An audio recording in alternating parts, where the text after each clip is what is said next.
আর তো কি রান্না করে দেখি, সব কিছু তো নিচে কাটাকুটো হয়ে গেছে। এগুলো কি সবজি? টমেটোর বাগান বসাই দিচ্ছে একটা বাসায়। ছোলা বাটা হচ্ছে, তার টাইম ওয়েস্ট হয়ে যাচ্ছে।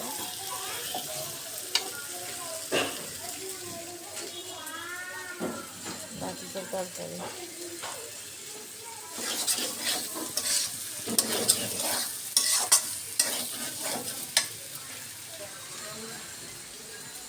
ও আজকে তো মাংস রান্না করা হবে।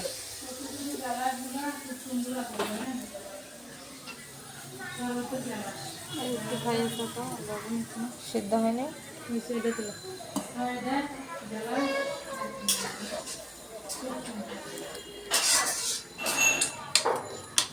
আরেকটু লবণ দিই, আরেকটু লবণ। ঠিক আছে। আমার মুখে সব তিতা লাগে। মাংস কি শুধু ভুনা ভুনা নাকি আলু টালু? হাড্ডি গুটি দিয়ে লাউ রান্না, পাটা দিয়া ভালো আছে।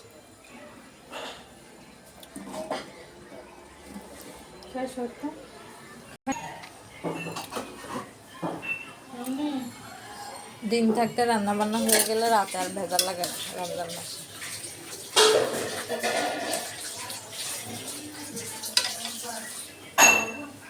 এখানে সবজির সব বাগান বাগান।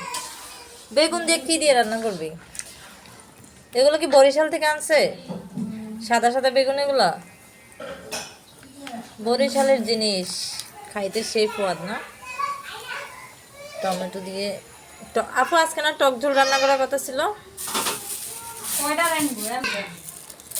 4-5টা রান্না হয়ে গেছে। দিলে তো আর এতগুলো করা লাগবে না।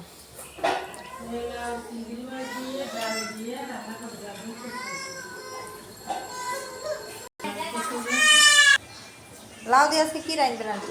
লাউ দিয়ে চিংড়ি মাছ দিয়ে মসুর ডাল দিয়ে রান্না করবো।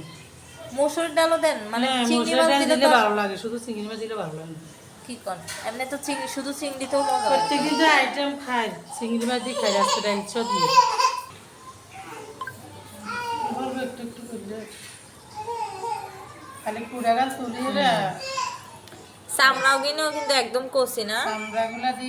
চামড়াগুলো কুচি কুচি করে আলু দিয়ে রান্না ভাজি করলেও ভালো হয়। আলু দিয়ে ভাজি অনেক ভালো লাগে।